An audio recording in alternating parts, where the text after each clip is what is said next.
Yeah, that's what it's happening. All right. Assalamu alaikum and welcome to I forgot the name of my channel. You want to be Interesting. yeah. No, thank you. ज़िंदगी किस दिन कौन सा रुख बदल ले ये किसी को नहीं पता। 2019 में भी मेरे साथ यही हुआ जब फुल टाइम जॉब ख़त्म होने के बाद यूँ लगा जैसे सुबह उठने का मकसद ख़त्म हो गया।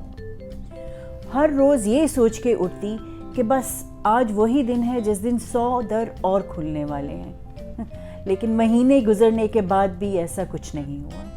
मई 2020 में एक दिन नमाज पढ़ते हुए मुझे यूँ महसूस हुआ जैसे मेरे कान में किसी ने सरगोशी की हो और ये बताया हो कि आगे मुझे क्या करना चाहिए।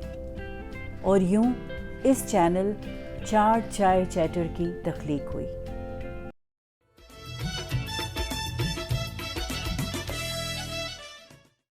ना ही तो मैं पहली हूँ जिसको YouTube चैनल लॉन्च करने का आइडिया आया हो, ना ही मेरा चैनल कोई बहुत बड़ा है, लेकिन हकीकत यही है कि इससे पहले मैं इस मीडियम से बिल्कुल भी वाकिफ़ नहीं थी।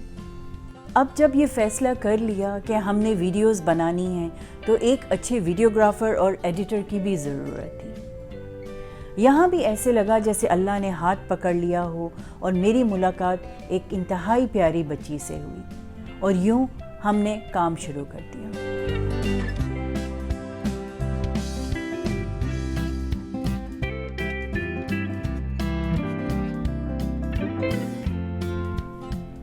मेरे लिए कैमरे के आगे आना एक बहुत बड़ा चैलेंज था क्योंकि आज तक मैं सिर्फ प्रिंट के लिए लिखती आई थी और ये मीडियम मेरे लिए बिल्कुल नया था।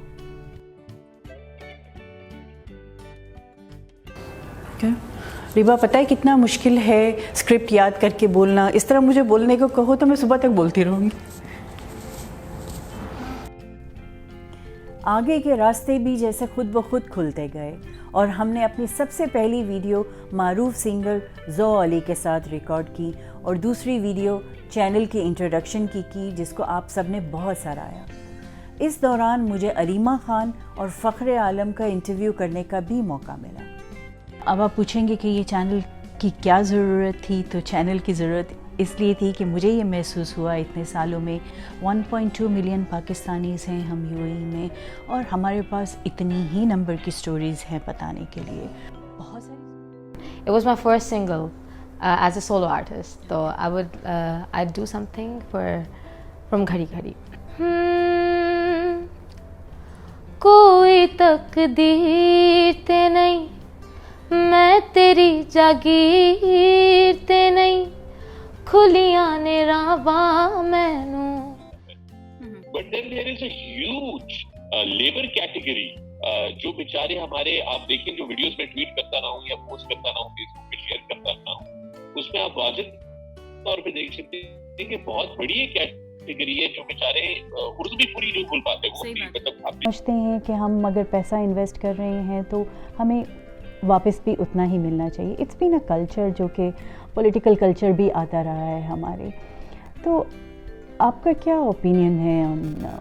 कोई पूछता है कि अगर ये नम्बल के लिए फंड रेजिंग कर रहे हैं तो शायद ये पैसे चोरी, अपने घर भी उसी में बना रहे हैं, अपनी ज़मीनें भी उसी में ख़रीद रहे हैं, लेकिन हाँ कमाई के लिए तो बिल्कुल कर रहे हैं, लेकिन कहाँ की कमाई?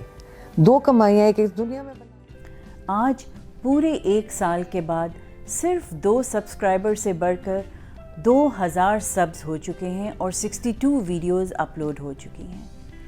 मेरे लिए ये एक अचीवमेंट से कम नहीं।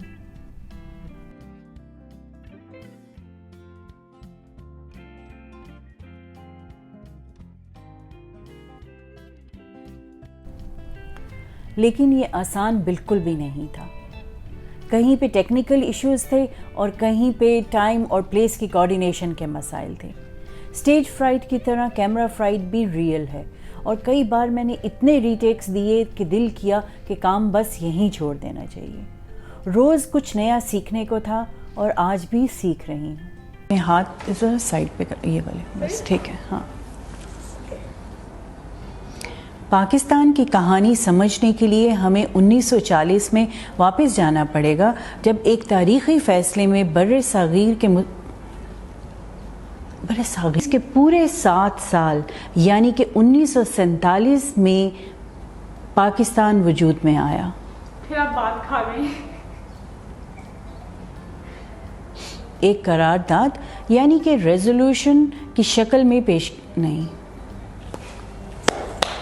पाकिस्तान नहीं, गलत हो गया, पूरे 7 साल बाद होना चाहिए था ना। हाँ मतलब पूरे 7 साल बाद, यानी बाद में मुसलमानों के लिए एक अलग मुल्क बनाने की तजवीज़ एक करारदाद यानी कि एक रेजोल्यूशन की शक्ल में पेश की गई। इस तजवीज़ के पूरे 7 साल बाद यानी कि 1947 में पाकिस्तान वजूद में आया। मामला कुछ पेचीदा भी है। अक्सर लोग कहते हैं कि दुश्मन से सिर्फ दुश्मनी की जा सकती है, मोहब्बत नहीं। आगे क्या है रिबा? मामला कुछ पेचीदा भी है। आगे क्या है? दुबई में रहने के बावजूद जज रिचर्ड ने अपना काम नहीं छोड़ा।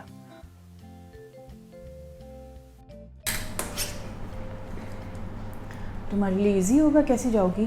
वो चेयर वो कर लो। बचत हो गई?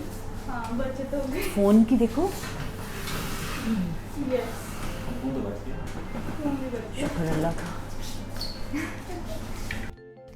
लेकिन सबसे अच्छी बात यह है कि इस दौरान मेरी मुलाकात बहुत सारे लोगों से हुई जिनके पास इंतहाई खूबसूरत कहानियाँ थी सुनाने को, और इन सब कहानियों को सुनने में और बताने में आप सब ने मेरा बहुत साथ दिया, जिसके लिए मैं बहुत मशकूर हूँ। मेरी कोशिश है कि मैं ऐसा ही मीनिंगफुल कंटेंट आपके लिए लेकर आती रहूं। ऐसी और बहुत सारी कहानियों के साथ आइंदा तक के लिए अल्लाह हाफिज़।